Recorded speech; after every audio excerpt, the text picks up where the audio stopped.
everyone is talking about this one. It's a worldwide mystery right now. The speculation really continues. Well, and that's the tough part of all of it. We have to focus on just what we know and analyze just that. ABC 15's Christopher Sine joins us live with a look at the facts and what they can tell us about this investigation. Christopher, it's so hard when you hear so many other things, though. No question about it, Katie. You guys just mentioned it right there. As this search area widens and the race is on to find the plane or wreckage or even the black boxes, we wanted to talk to somebody who could explain the facts and why some questions about some of the last known moves may or may not be significant.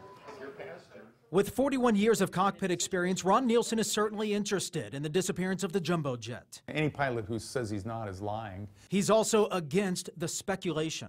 There's no real product or benefit out of it because we don't have the data. So this is what we know. For starters, the transponders were turned off. Once you're in flight, you would never do that without the controller's authorization. Nielsen says there are times you're told to turn off the transponders. That's why the knob can go to a standby mode. Think of it as a form of communication that can be turned off and on.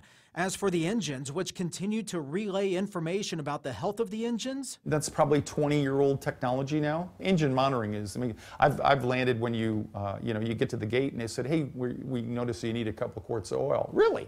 Okay. And the fact that satellites received information regarding the health of the engines after the transponders were turned off. It's evidence that the airplane was still flying, more than likely. Also, we know the Malaysian Airliner essentially disappeared from radar. But Nielsen says that's not unusual. Once you get out of range, about 200 miles of a landmass where you can put a radar antenna, then you're not going to get a radar return. There are reports the missing airliner dropped to 5,000 feet.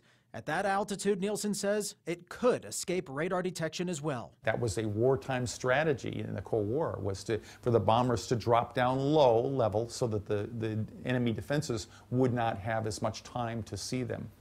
And as for those black boxes, there's some important information to know here. They cannot be turned off.